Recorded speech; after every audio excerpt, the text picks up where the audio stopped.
You're watching Fiscal TV.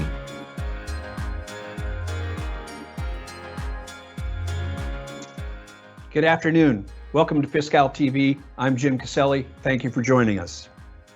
On today's show, we're going to be speaking with Neeraj Chauhan, Chief Deputy Director of Fiscal. Neeraj will bring us up to date about the initiatives of the past year, many involving technology, and he'll tell us how they are helping provide better service for departments. Mary Snovel will be here with some PIA Punchout information, and Mark Melnico will join us for Mark's Minutes. But now, I'd like to welcome Neeraj Chauhan to the show. Neeraj, how are you? Good afternoon, Jim. Happy to be here. Happy to see you on Fiscal TV, and thank you for everybody who's joining on to watch this episode. I know we have a lot of questions for you this afternoon, so let's jump right in. Here's question number one. How are we doing on the integrated solution that we keep hearing about? And did we get a lot more SEO and SDO functionality into the system during the past year? Jim, this year has been, I'm very proud of everything the team has done this year. And one of our biggest achievement has been all the progress which we have made on the integrated solution. Just for the audience, I want to do a quick refresher on what the integrated solution is. 2-3 years ago, we put a design together. Where we are on the project is we have 152 departments in the system, and we've had them, the last batch came in 2018. And then what was remaining was to bring on the controller functions into the system. So this is mainly the main book of record, which still resides in a legacy system at the controller's office. It's cash check function. So when you're trying to spend money out of the system, the ultimate cash check happens at the controller's office at the legacy system. Checks for appropriation control. So this is checks to make sure you're not spending more money than what's appropriated to your department. And we put a design together which really focused on running both the Fiscal system and the legacy system in tandem. The whole idea was, because these functions were so important that we want to be extra cautious, was to run both systems for a couple of years, make sure all the numbers tie out, and then turn off the legacy, and then everything would be out of Fiscal. So towards the integrated solution, there were a couple of big releases this calendar year. The biggest one was in July. In July, we went live with 2 key control functions in the system. First one being cash control, and the second was appropriation control. And leading up to July, we had done a lot of releases just to move data back and forth between the 2 systems. So the whole idea is both the systems would be in sync in terms of numbers, and then you do your action either on the Fiscal side or on the legacy side, and then we sync them every night. Technically, it's been a very challenging design to put in place, because whenever you're trying to reconcile 2 systems, one system which was built 30-40 years ago to a system which was built 5 years ago, and this is where I'm very proud of the Fiscal team on how well we have done that. So like I said, in July, we went live with Milestone 3 and 4. These are milestones, like I said, which bring the 2 ledgers in sync and also bring some online functions to be used by our departments. And Milestone 3 and 4 are also important because as we are reconciling this entire fiscal year, when we get to the end, today the month-end and year-end close processes still have many manual steps outside of the system. And a big reason for that is the legacy system and the Fiscal system still have 2 different sets of record. So after we are successful, I'm expecting it will eliminate a lot of the manual steps which you as department users have to go through when you do month-end close and year-end close processes. And I expect both these processes to become much faster. That's good. That's great. So basically, what's left to be done? Yeah, there's still a lot of work in front of us. The last milestone, which is milestone 5 for the controller's office, This is the milestone which doesn't really impact you, department users directly, but it's a huge function for the controller's office on the back end. This is the last piece of the puzzle. So this is to do with the CAFR and BLBR reports. And if you don't know what that is, these are the reports which the controller's office submits to finance, and finance submits that report to really the whole world, which tells you the state of things for the state of California. And us being the fifth or the sixth largest economy, when you're checking, whenever you check, like we bounce between the two ranks, it has a huge impact on the market. It has a huge impact for the rest of the country. So everybody looks at us in terms of when we submit our books. So it's a very important function. So this is what we are building and testing. We have 3 releases in front of us. There's a release coming in December, and there's a release in March, and then a release in June. Again, we're taking a very similar approach to what I talked about with Book of Record and the integrated solution. We will be building ledgers, so we'll have ledgers in Fiscal, which will also have the same data as the legacy system at the controller's office. We have built the logic in Fiscal to take these numbers and generate reports out of them. So we'll be running that logic for an entire year. So starting in July of 2021, we will run the CAFR and the BLBR report out of the legacy system and also out of the Fiscal system. And we'll be matching the numbers. The whole idea is to be very cautious. Like I said, this is a very important report which the controller shares with the public. And our job is to make sure that they can do that out of the Fiscal system. After that 1 year of parallel run, our expectation is that the CAFR and the BLBR report will be generated out of Fiscal. And that will be a huge step, just like the month and year-end close processes. The combination of all the ledgers in Fiscal and the logic to generate the CAFR will drastically cut down the time needed to generate these important reports. And as we get to that milestone, we'll be sharing more. Now, I know that there's been a lot of improvements with departments in terms of closing their months on time. Can you tell us a little bit more about that? Yeah, month-end close and year-end close are the 2 most important performance indicator for us. We watch this constantly. We are absolutely obsessed with these 2 numbers. We do weekly reporting on them, monthly reporting on them. All my partners, that's the State Controller's Office, the Treasurer's Office, the Department of General Services, and Finance. This is the metric we look all of us together. And and I completely recognize it's a very complex multi-step process for the departmental users. When our last department set came on in 2018, that is when we had 152 departments in the system and some big ones in the system.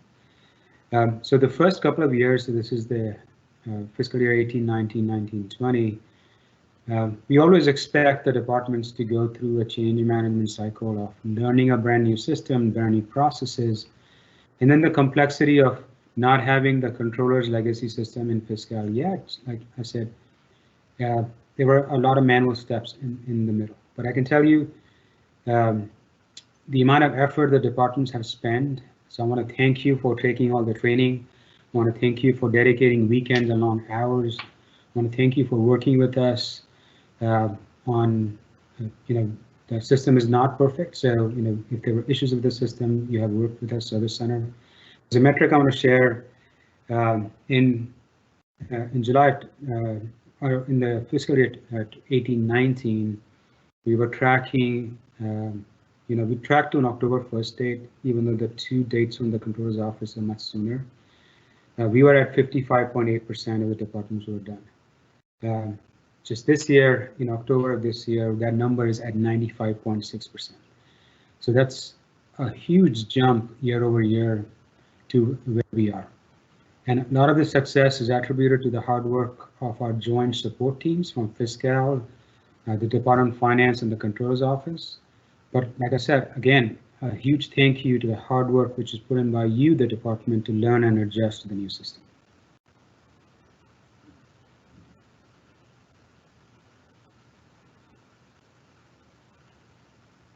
Okay, and we have a follow-up question here. What is Fiscal Providing that is helping with MECYEC, and is there more to come in the pipeline?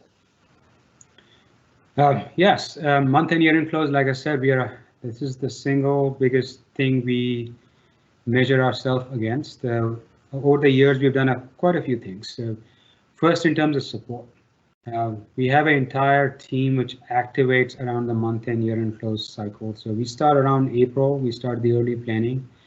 And what we do is, we heavily study, and we have studied for years, the profile of each and every department. So, we size you by literally the size of your department, how complex your budget is, if you have unique reporting requirements like federal reporting requirements. And we put you in different buckets and provide teams who are highly focused on those buckets of departments. And these teams, the support teams, comprise of my team members, the fiscal team. It also has team members on the finance team. So, finance has a team they call FisQ, and they've been around for a long time. And if you've been in California Department of Accounting, you know them. And they take a very front and center role helping the departments through reconciliation. So they're part of this team. And we have the controller's office, which a lot of cases in the back end, and with some of the final steps with year inflows and month inflows, step in to help with maybe a ticket which has been stuck in the queue for a while. And this model of cross team focused on departments by their complexity and size and their unique needs has really helped us. So the percentage I talked about where we went from 55.8% to 95.6% is because of this support model. In addition to that, our general strategy as we move forward is always going to be to provide as much self-service as we can back to you. Because if there's a function you can do on your own and you don't have to call the service center or contact us, that's what we want. But what we have to balance is you are new to the system, so we don't want to expose you to really complex things where if you make an accidental mistake there, the downstream impact could be bad, where you might have to do more work to undo those things. But we have released many tools. One of the tools which we released was the month-end close automation tool. We did that about a year ago. So what this does is gives you the ability to close periods. It gives you the ability to run queries in one place, resolve all your errors, and then you can close modules, submodules. You can close the entire period, and you can even reconcile. So again, these are tools at your fingertips. And what this did was took away all the interaction points which you had to have with us before. Because before, if you had to close a submodule, you had to submit a ticket. So we removed all those steps, and it's been very popular. We are always adding more features to this online tool. And like I said, our goal is to provide as many self-service tools to our users as possible, and there are more to come.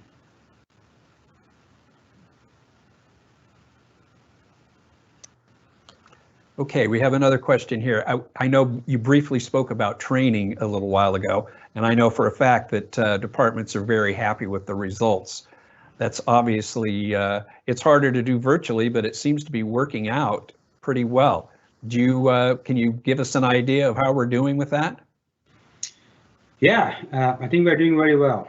And this year has been just like all of you, it's been very hard for us to, before COVID happened, I just want to share some numbers with you.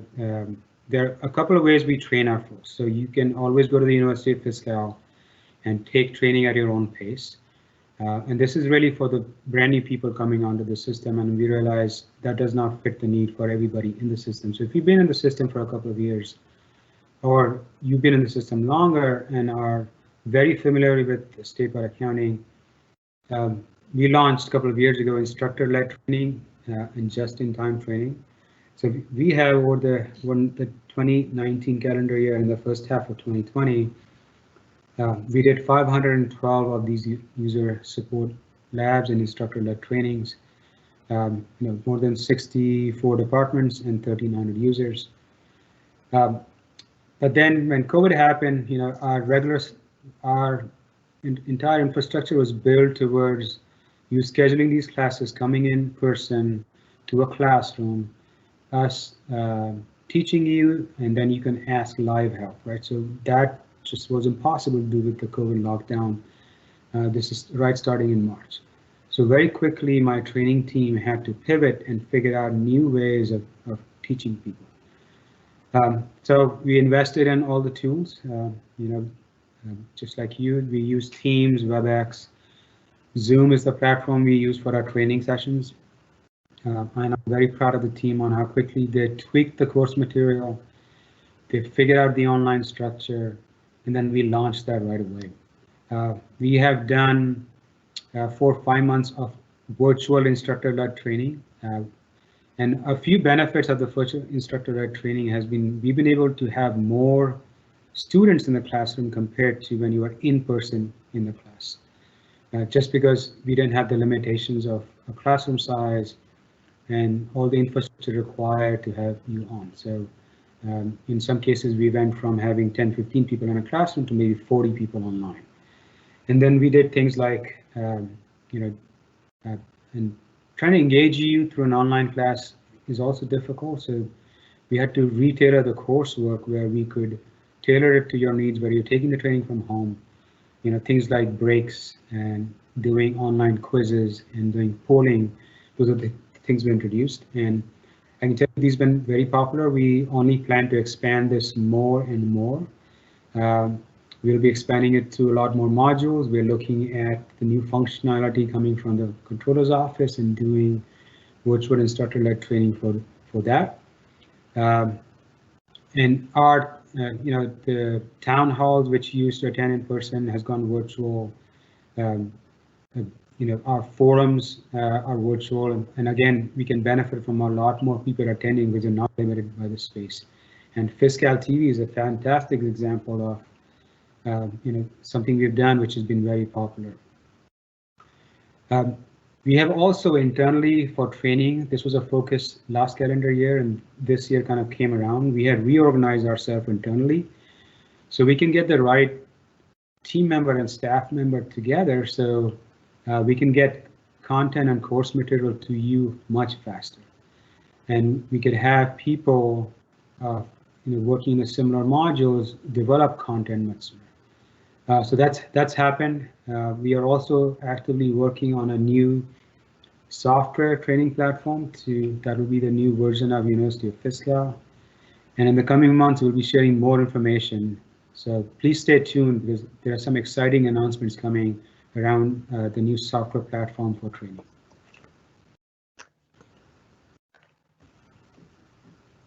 That's good. I know you mentioned that the departments were happy with the training online. I know for a fact one of my departments set up some training and they were happy that it was going to be online because, as you said, more people could attend. And so that's been very positive. And what about the new tools that we have to help users do their daily jobs? Can you tell us a little bit about that? Sure. I think we've done a lot this calendar year in terms of just improving on tools which we have published already. So the Department 360 dashboard, which we published a couple of years ago, we just have been building on top of the base, very rapidly. So it started with only a couple of modules and it only gave you error reports for a few things. Now the Department 360 dashboard has a lot more modules in it, and it helps you with month-end close activities. And we are going to keep building this 360 dashboard because that'll be a good central point for you to do some key functions like month-end close, run some key reports, and come to that one central dashboard to get maybe all your errors which you have to resolve before you can do some key things like month-end close. We, over the last calendar year, heavily invested in a new reporting software. It's Power BI from Microsoft, and we've been building new dashboards in it. I know recently we deployed the budget to actuals dashboard, The PeopleSoft system itself, the fiscal system which you log on, it's very robust and has hundreds of reports in it, but the reports sometimes are not easy to use. The navigation is maybe not as user-friendly. The Power BI dashboards are definitely more slick, more modern-looking. It's more intuitive in terms of navigation, and we've gotten a lot of good feedback on that. So the budget actual report is a good report because that's a very popular report for departments, because you always want to know how you're doing towards, how you're spending towards your budget. So we'll be adding more and more reports to the Power BI dashboards. We are actively building a report there's a step today you have to do. You have to reconcile with some of the legacy information out of the controller's office, and today it's a very manual process, and it's a step in month-end close. We're trying to build a dashboard where that information will be downloaded, so you don't have to do it. All you'll have to do is go into this dashboard and resolve the reconciliations. So that's coming. We have heavily invested in artificial intelligence and robotic process automation technologies. We launched our chatbot almost a year ago, and over the last year, the chatbot has gotten smarter. So it has almost all of the modules. We're working on the last couple of modules, general ledger, commitment control, and we also have deployed robotic process automation programs, and this is more to do with all the things you have to do around the fiscal system. So, for example, one of the examples, whenever when you bring on new vendors, you have to fill out a form. That you submit the form to the vendor management group, and then the vendor management group vets the vendor, and then they add the vendor to the fiscal system. This could take you days, and there's a ticket involved. So what we have, that's a great example of where we deployed a robotic process where you could give us a spreadsheet of all the vendors you want to add, and within a couple of hours, the robot is going to go through it and, working with the vendor management group, process all of them in hours, which typically take you weeks to do. And there are many, many more examples of RPA. We also have an RPA work group, which we have launched through the CIC, our Customer Impact Committee. So if you're ever interested in the RPA or AI, reach out to your readiness coordinator, send us an email, and we'll definitely get you connected. We have also worked on a lot of enhancements. A few which stand out in my mind are all the enhancements around month-end close and year-end close. GLKK mismatches, pending cash. We did that early in the summer. We have launched them since summer, through July, August, September timeframe. I'm really hoping those new guardrails, which we have built around month and year-end close processes, would benefit you in this current financial year. We have also launched several work centers. Again, like I said, the PeopleSoft system, the fiscal system, is very robust. Navigating it can be tricky and sometimes not intuitive. So the work center concept is it's modeled around each module. So let's just take PO. So all the activities you do with PO. So we know you touch 5 or 6 screens over and over. We know these are the most popular screens. We know what typically you do with purchase orders. You run a certain queries, you find which purchase orders need to be approved. All of that is in one dashboard, which are called work centers. So you have your list of action items to do. There are key reports you can run, and you can very quickly navigate. So we have several of these work centers. So for AP, for AR, for general ledger, and we'll be doing more and more of these where you don't have to navigate many screens. And I also want to call out, we did a punch-out catalog with CalPIA, because if you're a state entity and you buy a lot of things from CalPIA, the punch-out catalogs gives you a quick way of looking at a catalog at PIA and then pulling that information back into Fiscal. Yes, and as you know, and as I said earlier, we're going to have Mary Snovel on in a few minutes to talk exactly about the PIA Punchout. What else lies ahead for fiscal year 2020-2021? Yeah, I think our next calendar year is going to be busy again and exciting. I'm looking forward to it. We definitely have to, successfully complete all the deployments for the controller's office. Like I said, those are key functions which need to be on the Fiscal side. And if it is all on Fiscal, many of your business processes become, faster and better. A lot of manual steps go away. So I'm definitely, that will be a big focus for us.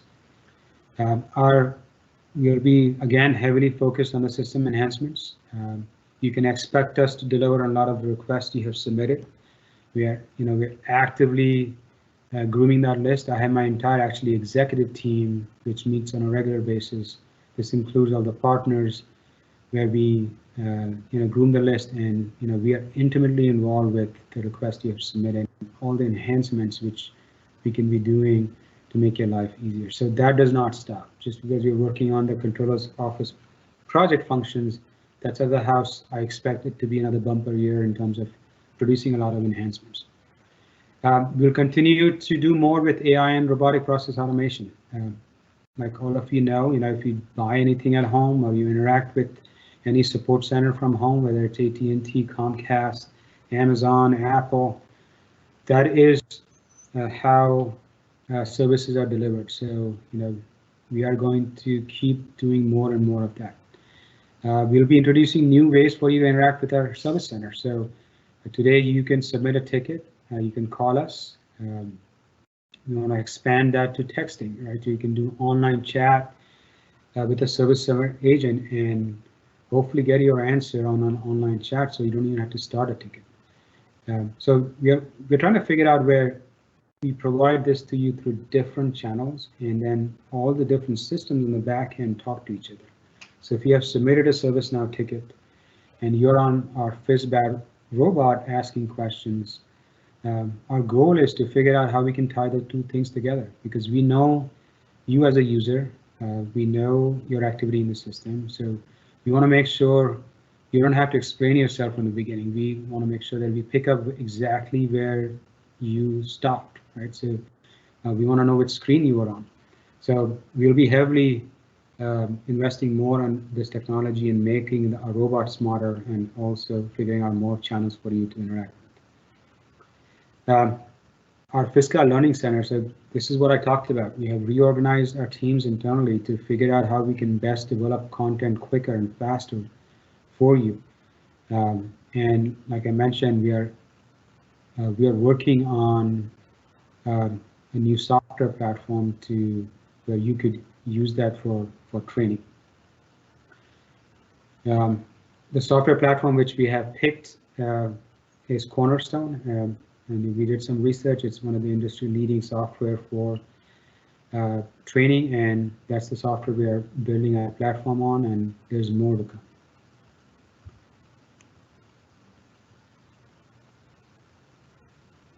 And Jim, one thing I do want to say is we love hearing from our departments. So we never hesitate to drop us a line. You could always send us a text note. You can call your readiness coordinator. We're always willing and ready to hear from you, because without that feedback, we can't make things better. Without that feedback, we don't know what things work, what doesn't work. So again, I appreciate your time today, and I wish you and your families a safe and happy holidays. Thank you, Jim. Well, thank you, Neeraj. Thanks very much for being with us, and thanks for sharing all that information. I know you mentioned a little bit about the learning centers, and I'd like to let everybody know that we are going to be doing several Fiscal TV shows geared up around the learning center, so watch for that in the coming months. And Neeraj, thanks once again for being with us. Now I'd like to welcome back an old friend to our show, Mary Snovel.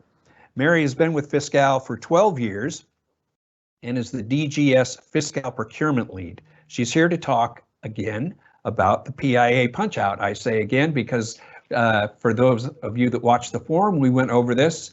There were some requests to have it shown again. So welcome, Mary. Good to see you. Hi, thank you, Jim. Pleasure to be here. Hello, everybody. Yes, today we're going to go ahead and go over the CalPIA Punchout again. Neeraj talked about it as a recent accomplishment, which it was, long awaited accomplishment for us and for department. So we're happy to present that with you today. It was released in July and is now mandatory to use. That was effective September 15th, I believe. And DGS Procurement Division released a broadcast bulletin, which we'll refer to later in this presentation. But we also have a job aid for you to review as well, and that's job aid 449. So feel free to review that after this presentation or at your leisure. So what we're going to go over some slides, actually, of the process, but I also want to remind you of a few things first, and that is that CalPIA policy resides in the State Contracting Manual, Fiscal, Chapter 2. So if you have any questions about the policies related to this, please refer to the State Contract Manual, Fiscal.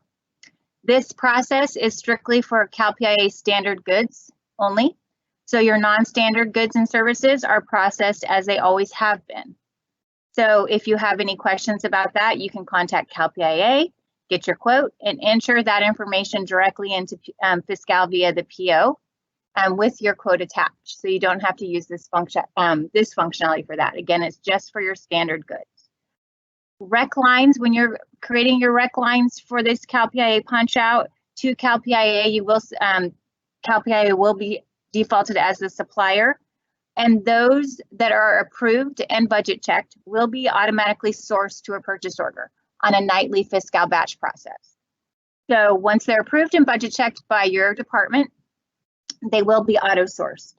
There is a process in here that we're going to show you that you have to select a buyer so that that buyer will get notified that those purchase orders are created and waiting for them.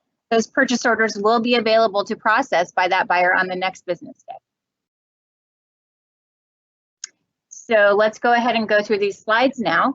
So what your department requisition processors will navigate to the normal e-procurement requisition to create this requisition. And what they will do is click on the web hyperlink.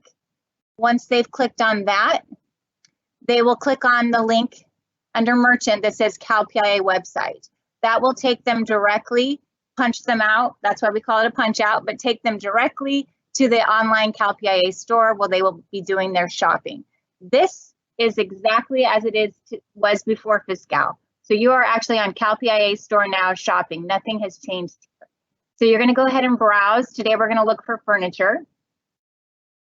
And we're going to look for some chairs. So we're going to click on seating and then go ahead and find the chairs that we're looking for. In this case, we're going to pick that first item there and hit learn more. Once we do that, we're going to select what we want, how many, the quantity, and the set in place fee will be there as well for you to click. It may be defaulted as clicked as well. So you'll go ahead and hit add to cart. And what you'll notice now at the very top, you have one item in your cart. So that means that that item has been placed in your CalPIA's cart. If you want to continue to the shopping cart, go ahead and click that. You can continue to add items as needed again, depending on what you're ordering. But in this case, we're just going to go ahead and order that one chair. Our set in place fee, you can see it there. Once you've reviewed all of this, you're going to go ahead and hit submit. And that's going to take you right back to your your Fiscal requisition. And you will see that those two lines have been created on your requisition. The quantity, you want to check everything, the quantity is there. So it's all coming through. What you will also notice is at the very top, the acquisition method is defaulted to the one that should be always used for CalPIA. I think it's exempt by law, CalPIA, Prison Industry Authority or something of that sort. But it can't be changed and it'll always be defaulted to that. So all of this information is there. You've reviewed it. What we're going to do now is, this is the process that I told you about earlier where a buyer is required for these CalPIA requisitions. This one is being done at the line, at the specific line, And what we're going to do is go ahead and click on that lookup glass. It'll be defaulted to the buyers for your view, and you'll select the buyer that, that is required for this requisition. There's also a way to do it at the header. If the same buyer applies to all of the lines, you would go ahead and click on your requisition settings. And again, you'll notice the CalPIA information is defaulted, and then you'll select your buyer there at the header. And that would make the buyer the same for all of the requisition lines for CalPIA. You'll hit OK. OK, again, this is just normal functionality when you're using those default settings. And then another thing that CalPIA did for this punch out was they're going to honor their quotes for 90 days. So you'll get a notice when you're processing the requisition that the quote is valid for 90 days, and you'll hit OK. Once you've done that, the requisition gets processed as normal, and we're not going to go through those steps, but you would go ahead and add whatever else is needed. You would go ahead and, you know, submit it for approval, budget check, all of that. So this quotation, just so you know, that quotation message will also be seen on your the purchase order that is created, so the buyer will get notification if it has exceeded the 90-day period. And then they will have to take additional actions, either contact CalPIA, go back to the requisition, contact the rec processor, whatever is needed to do if it has exceeded that 90-day quote period. So we just wanted to go over some of the CalPIA Punchout common questions that we've been getting either from the departments, or maybe the departments are contacting CalPIA. And these are some things that have been asked. Is the new CalPIA Punchout functionality mandatory? Yes, it is as of September 15th. So if you're transacting in Fiscal, you have to use this Punchout for the CalPIA standard products. Now, again, I said there was a broadcast bulletin that DGS issued, so please refer to that. That is F0420, and the title of it is CalPIA Online Store Catalog Procurement Functionality. Do I still have to send a PO to CalPIA? No, because once the buyer goes through all of the processes of finalizing that PO, it's been budget checked, it's been approved, that buyer will dispatch the PO. And once they hit dispatch, the PO is automatically emailed to CalPIA. CalPIA just takes that email, and that it's the PDF, and they fulfill the order. So the departments don't have to take any action once that PO has been dispatched. CalPIA has had issues with duplicates, so please do not send a duplicate PO to CalPIA. Fiscal departments are also no longer required to send a copy of the PO with the chart of accounts, because Fiscal is now sending them a daily report with that chart of account information. So departments don't have to do anything else once that buyer dispatches.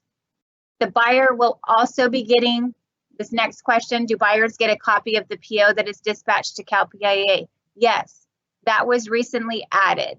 So we added a new process where buyers are also going to get an email with that PDF of the PO attached to the email.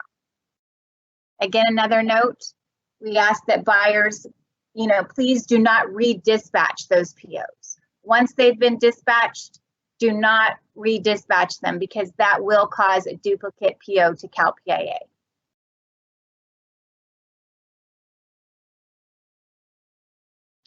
How do I ensure duplicate POs are not sent to CalPIA? So we mentioned that's been a big issue. So the best way to ensure that no duplicates are dispatched to CalPIA is by dispatching here on your maintain purchase order page by clicking on the dispatch button. Okay, there is another way to dispatch POs, and that's by going to the purchasing purchase order dispatch PO and processing through there. A lot of times departments will do that because they want to dispatch in mass quantity, either by a date range or a PO range.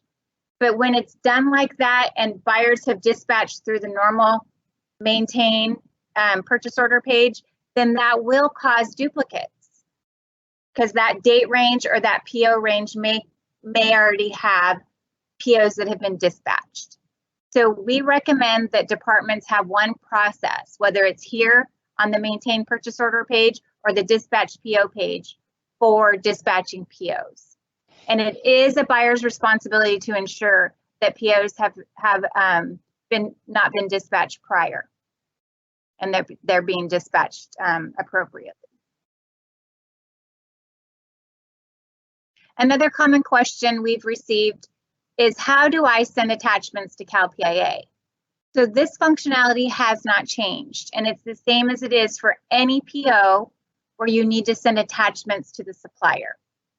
So what we have here is a screenshot where buyers should click on the send to supplier when they're including an attachment. So they would click on the purchase order page, they're going to click on the comments and attachment link, and that's at the PO header. It's also available at the line if they need to include the attachment at the line. So once you've hit send to supplier and you include your attachment, that attachment is automatically sent to CalPIA when that PO is dispatched. What roles are required to use the CalPIA Punchout, and is there a Fiscal job aid?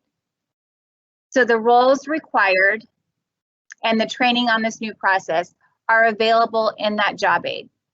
So that is Fiscal 449. So we ask you to please review that job aid if you have any questions about the roles required and how to request those roles.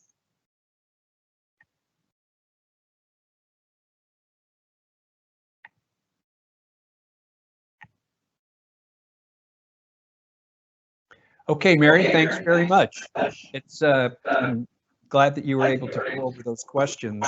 And again, as Mary said, please refer to job aid 449 if you have any questions. And if you do have any questions after that, please send those into your relations coordinator, and we'll make sure that you get those answers taken care of. Mary, thanks once again for being with us today. Thank you very much for having me. It was a pleasure. All right, now I'd like to welcome Mark Melnico to the show. As you probably know, Mark's been with us for the past couple of months with a segment called Mark's Minutes. He is Fiscal's External Affairs Officer, and we have some questions. Mark, welcome to the show.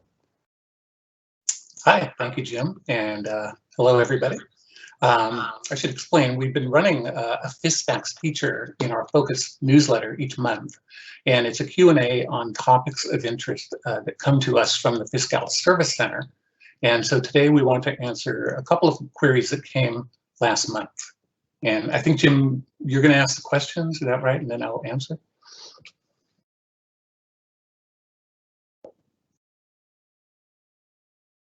Yes, that's correct, Mark. And if you guys in the audience notice a little bit of a delay, it's just that we're toggling back and forth with one another. So if you see a little delay, that's why. All right, Mark, here's the first question.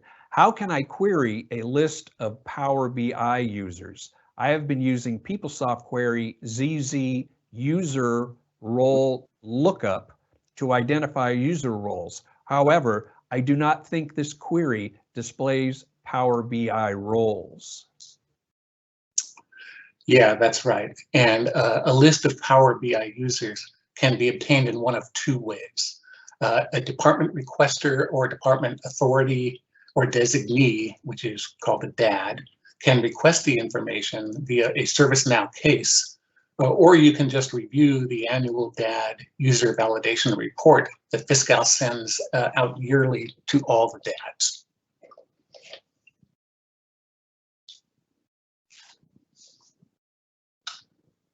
Okay, and here's another question.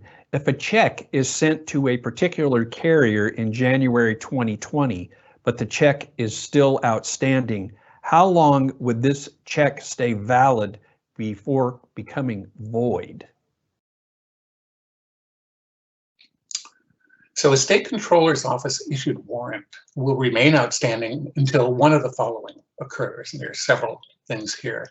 One is the payee cashes the warrant, or the warrant is returned to SCO disbursements and they are instructed to redeposit the warrant. The third is that an STD 435 is submitted to place a stop payment on the warrant, and SCO disbursements is instructed to redeposit the funds. Or the warrant can become what we call stale dated. That occurs when they remain outstanding longer than 395 days, which is right about 13 months. So for a warrant that was issued in January 2020, it would not state stale date until February 2021 or maybe early March 2021, depending on what day in January it issued.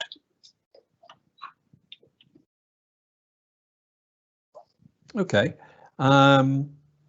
Thank you for answering those questions. And do you have anything else for us? I know you always do, and I'm looking forward to hearing what you have this time. Yeah, just one thing here. We just want everyone to know, if you haven't heard already, about a pretty cool dashboard that Fiscal has built. It's COVID-19 transaction dashboard. It's been created in Power BI. And this is part of Fiscal's work to increase the system's transparency and reporting capabilities. The dashboard was released in early October. It allows departments to review all of their COVID-19 related transactions in Fiscal. So all departments should already be associating their COVID-19 related transactions with projects that have the COVID-19 attributes of stimulus programs, response, or testing and contact tracing. Our ability to report COVID-19 related information is dependent on data being entered consistent with a budget letter that was issued by the Department of Finance in June. In conjunction with this, Fiscal is exploring the publication of COVID-19 related expenditure data on our public-facing transparency website, Open Fiscal. This is consistent with direction from the Governor's Office to publish all COVID-19 related information in a machine-readable format. Our hope is that departments use the dashboard to ensure that the COVID-19 related information in the system is as correct and complete as possible.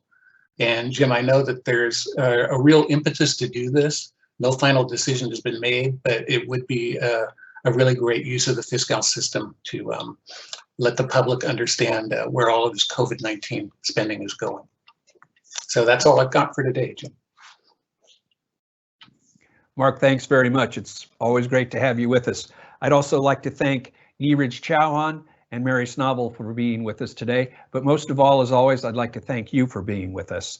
Remember, you can find this episode and all of our episodes of Fiscal TV on our YouTube channel. And again, if you do have any questions regarding anything that you heard on today's show, feel free to send that along to your relations coordinator and they will get those answers for you.